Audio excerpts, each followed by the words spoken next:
Black American adults are 20% more likely to experience serious mental health problems such as major depressive disorder or generalized anxiety disorder. And today I want to talk about not just mental health, but mental health in the Black community. My name is Brooke Johnson. I am a NAMI National Ambassador. I also have worked with NAMI local affiliates such as NAMI West LA and NAMI Greater Los Angeles, and I've also been an In Your Own Voice speaker and presenter, as well as an Ending the Silence presenter around different organizations and schools around Los Angeles. I was also Miss Alaska USA 2018, and that was when I had my introduction to NAMI. I was able to connect with NAMI during my year and was able to go present at NAMIcon and speak to a ton of different schools about mental health with my program called Crowning Confidence, where I spoke to young adults and young children about mental health, self-esteem, and confidence. When I was 13, unbeknownst to me, I was dealing with symptoms of depression and anxiety. And I would go to school and people would see this happy, peppy girl. And I was in extracurriculars and sports and activities. But in actuality, it was some of the loneliest times of my life because I felt like no one actually understood what I felt. I wasn't just sad one day or one day here. I'd be sad for like 6 months straight, but I was told that no one likes to be around someone who's unpleasant, so I would be really good at faking being happy.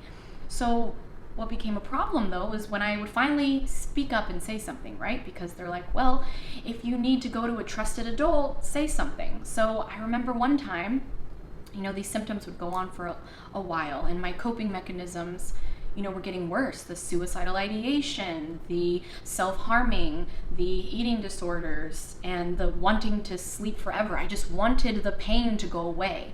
And I took one of these tests online and I brought it to someone at school, a trusted adult. And they were like, "You're not depressed. Is it just hormones? You're too young to be depressed. I think you're fine." And that was the end of that. So throughout the rest of school, those symptoms got worse. I would stay at school for a really long time because I didn't want to go home. And it wasn't until I was in my first year of college in New York, my school was able to give us a free therapist. So I went in and I was able to tell them everything that had happened in the past 5-6 years. And they were like, "Oh, well, I think that you were dealing with depression and anxiety." And I was given an actual diagnosis and a light bulb finally went off. And I was like, wow, finally someone is validating everything that I've been feeling. I finally felt understood for the first time in I don't even know how long. So that means everything's great, right? I'm like, I have a diagnosis, everything's great, we'll figure it out. I won't have to deal with this ever again. Wrong. When I got more into my 20s, I started to find out that the color of my skin was going to interfere with my constant mental health upkeep. And actually, millions of Black Americans feel this on a daily basis. Black people have been historically negatively affected by prejudice and discrimination in the healthcare system in the US.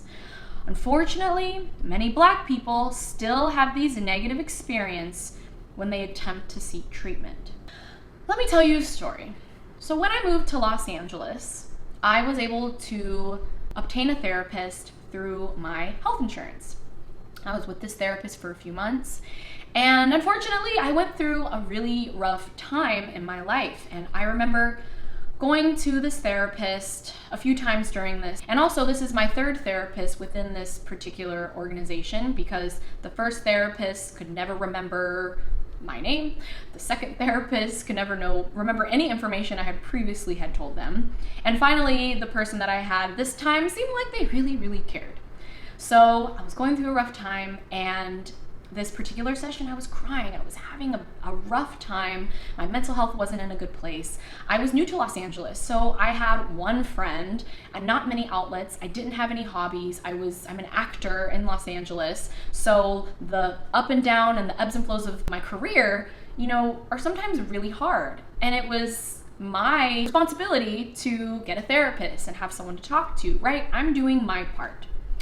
And I come into this one session. I'm crying, not having a good time. And he seems very disconnected. It was very odd during the session.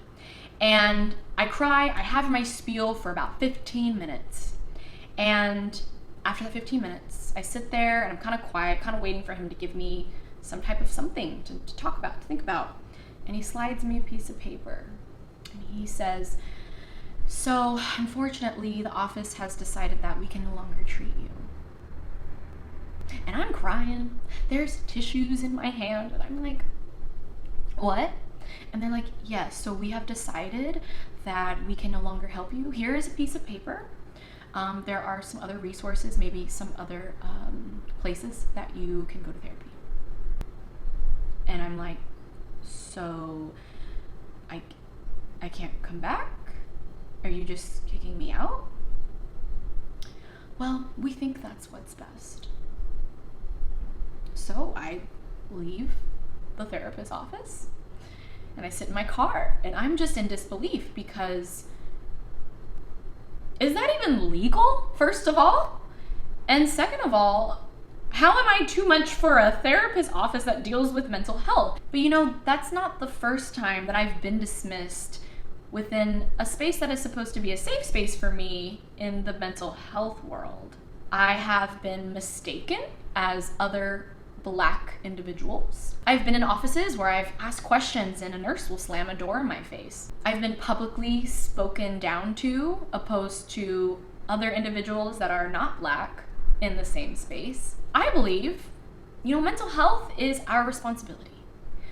But there are so many factors that push us away from getting the help that we need because of the way that we are treated, because of the color of our skin. Black Americans' mistrust of the medical researchers and the healthcare system stems from structural and systemic factors spanning 4 centuries, including inequities in access to healthcare, health insurance, as well as negative encounters with healthcare professionals. Racism and racial trauma didn't end during the abolition or the Civil Rights Act, or when we had a Black president elected in 2008. The Black Lives Matter movement was a huge reminder of where we truly are not at.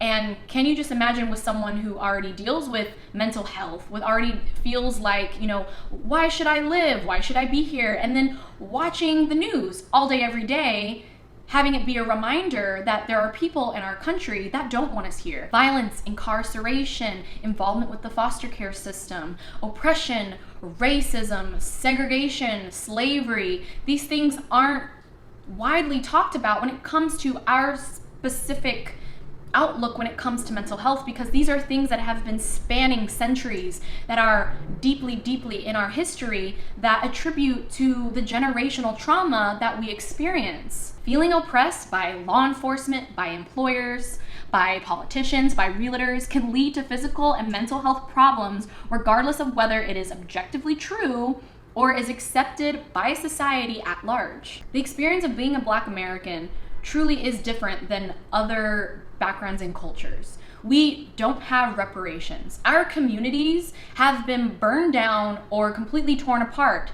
Look at Tulsa, Oklahoma, West Adams. We see our people getting killed on the news every other day. There's a new hashtag every other day. Flint, Michigan still does not have clean water. Because of slavery, we have the deep-rooted generational trauma that we have to deal with, as well as stigma, mental health stigma in our own communities. There are many cultural backgrounds that have their own hospitals, have their own resources, have their own facilities that Black Americans do not have. And those facilities for those particular cultural backgrounds are there to support their people.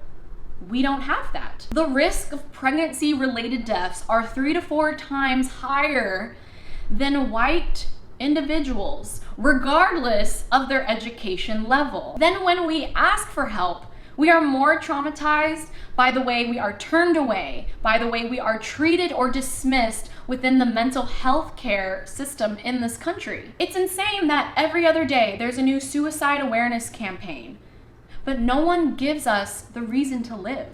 Another situation of many I've had with our healthcare system in the US. I was at my best friend's wedding. We had rented an Airbnb. It was beautiful, amazing at night. Some friends and family members wanted to have a bonfire. So I went to go get the lighter fluid in the shed. I'm trying to open the door and the shed wouldn't open. I pushed a little harder and the walls, the glass walls had a window, it's a glass window. And my arm went right through the window and my arm was wounded. Luckily, one of the groomsmen was a nurse, and we decided, you know what, I'm probably gonna need stitches. Me, being a person who's like, no, I don't wanna bother everyone's good night, I'll just go by myself. I get in the car, I'm driving to the hospital in the middle of the night, and I stop, and I'm like, oh no. This is not gonna go well. They're probably going to lock me up. I turned around, went to go get the groomsmen, and I was like, hey, actually, I'm gonna need you to come with me to vouch for me because they're gonna act this way. And he was like, really? You think that? I go in and the nurse is like, oh, where do you need stitches? And I was like, my arm. And she's like, did you do that to yourself? I said, no, it was an accident. My arm went through a window and I have pictures. She says, She looked at the white groomsman who came with me and said, did he do this to you? I said, no. We go sit down and he looks at me and he's like, what was that? And I said, yeah, that's exactly what I thought was going to happen because of the color of my skin. That's exactly why. So how do we fix this? What is another added layer to this is that I am a light-skinned Black American.